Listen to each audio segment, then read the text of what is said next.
Greetings to my 5 subscribers. I just flashed a picture of Ron Paul, who is accusing the Federal Reserve Bank of causing the lending crisis. No. The Federal Reserve Bank does its best to undo the damage caused by Congress. Here's the truth about the lending crisis. Bill Clinton, through an executive order, created a federal law which had the effect of pressuring your local hometown bank to make bad loans. What does that have to do with the Federal Reserve? Nothing. What does it have to do with AIG or Citigroup or Bank of America that were bailed out? Nothing. Bill Clinton, through an executive order, not legislation, not with the consent of Congress, there was no vote, there was no debate. Bill Clinton, toward the end of his second term, before leaving office, signed an executive order creating, in effect, a federal law. It functions just as federal law. Banks must comply or they will be penalized big bucks. They mustn't even be seen as possibly practicing discrimination against borrowers. They must bend over backwards to loan money to people in such a way as to avoid a lawsuit accusing the bank of racial discrimination. Yes, I said race, racial. This has nothing to do with the Fed. This has nothing to do with AIG and bonuses paid by AIG. This is the beginning of the meltdown. Racial discrimination on the part of banks. Banks didn't dare lose a court case being sued by Acorn and similar groups, and to avoid prosecution or court case, to settle out of court, they would just bend over backwards to comply with the pressure put on them by Acorn. These bad loans were in the form of mortgages for low-income home buyers. Quite often, poor people. They were white, they were black, they were Hispanic, they were whoever.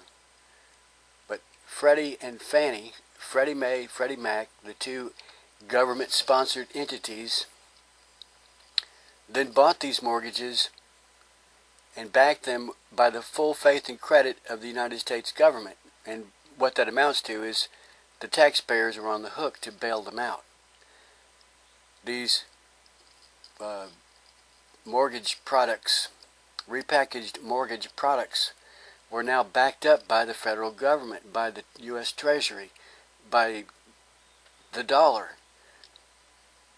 Thereby, after which point, other banks could repackage derivatives of these mortgages, which I don't understand, and I expect most of you don't understand. But then a Ponzi scheme, a house of cards was built on this, spreading this problem worldwide, because investors outside the United States bought these repackaged mortgages, mortgage products based on mortgages, backed up by Fannie Mae and Freddie Mac, that originated in your hometown by banks that were cowered into lending money to people who probably could not pay it back. It just almost was certain that they would not be able to pay it back. Now, all this is backed up by you, the taxpayer. It's now safe for investors to speculate on these investment products. Instead of investing in iron ore or orange juice or a pharmaceutical company, an investor could safely buy these products, these derivatives, and get a return safe because it was backed up by the U.S. government. It was guaranteed. When the mortgages began to default, when all these people who took out all these home loans began to default in huge numbers, it's set off like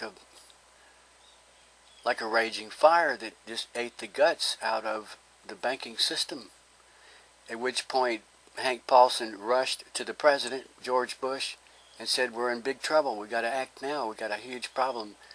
We've got to restore liquidity, inject confidence, all these fancy words, but basically dump money on this problem because all the banks are collapsing, and then the collapse is going to spread like dominoes, and the whole world will be thrown into horrible chaos. We're on the brink of a great, huge depression, an economic shutdown, a huge mess. We've got to do something quick. And so George Bush decided to do this first bailout, and that was only the tip of the iceberg. We saw that it was even bigger. So Barack Obama infused more money and took over, began to control banks, and then tried to get the economy going again. The economy had slowed because credit dried up. Tried to get the economy going again with spending. It so happens that most of this spending really is not of a nature that will actually stimulate the economy, especially not immediately. And it's huge spending, as if being associated with Acorn from day one and knowing about this from day one, from before day one, and if this meltdown was an act of sabotage carried out by leftist elements in our government, in our society, who are a fifth column aiding and abetting the enemy, which is worldwide communism, and its effort to destroy capitalism. That's their goal. Their goal is to destroy capitalism. They believe capitalism produces wealth, and they want it. They want to redistribute it. Their system doesn't produce wealth. They attack capitalism not because it doesn't work, but because they don't like the way it fails to distribute the wealth. Congressmen such as Maxine Waters and Barney Frank resisted all efforts by the federal regulators who saw this coming years ago. To lessen the risk of a looming potential meltdown, they resisted. They said, there's not a problem with Freddie Mac, and especially not Fannie Mae under the superb leadership of Franklin Raines. And even one congressman blurted out, this is a political lynching of Franklin Raines. I've got a recording of it. It's off of a video on YouTube. This is a political lynching of Franklin Raines, he said. These Congress people resisted the regulators who wanted to avert the disaster that ensued when thousands of these borrowers defaulted. I maintain that these members of Congress are corrupt, and I maintain that they or somebody tried to shift the blame elsewhere, and thus the manufactured outrage over bonuses paid at AIG. Who gives a flip? Those are just pennies compared to the dollars that were spent on this problem. Dozens of people are guilty of a conspiracy to defraud the people of the United States of America, but this is beyond just criminal conduct.